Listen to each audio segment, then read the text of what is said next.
Наместо свидетелство во печатена форма, од идната година годишниот успех на учениците ќе може да се следи само електронски.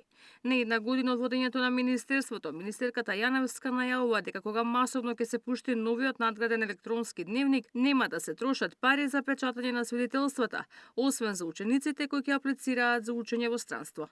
Надградената форма на електронскиот дневник предвидено е училиштата преку нивните системи да ги поврзат сите документи кои што ќе им бидат потребни за да може да се запише ученикот.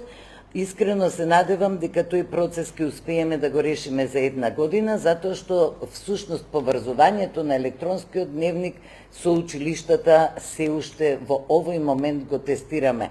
Тоа е пуштен низ цела Македонија и во овој момент немаме никаков проблем, затоа следната година кога ќе се видиме овој проблем ќе го нема. Испрати порака и до наставниците и до учениците, заеднички да се подобри знаењето за да нема лоши резултати на крајните тестирања. Според Јаневска, во тек се постапките за набавка и печатање на учебниците кои ќе се користат од септември, вклучително и оние по странски јазици кои не достигаа 6 години. По однос на инфраструктурните инвестиции, последнава година биле вложени 2 милиарди динари за нови 7 училишта, 20 објекти се реконструирани, а се градели уште 4 нови спортски сали. Продолжува реконструкцијата на двата студентски дома во Скопје. А за една година владење, Јаневска и владата добија единица од СДСМ. Од партијата реагираат дека образованието на работ на целосен колапс, а системот девалвиран.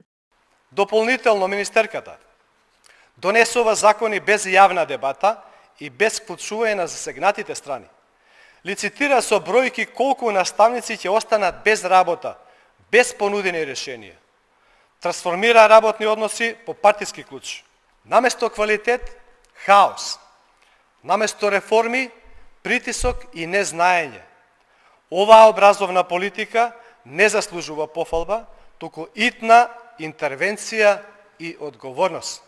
И оваа година уписите во средните училишта се вршат електронски и со физичко носење на документите во училиштата, бидејќи според министерката не сите имале пристап до е-формата на пријавување. Според министерството, близу 17.000 ученици годинава се запишани во средни училишта со првиот уписен рок. Утре пак учениците ќе може да се пријават и на вториот уписен рок за слободните места кои што се останати во сите училишта. Ивана Соколовиќ најдова, Сител телевизија.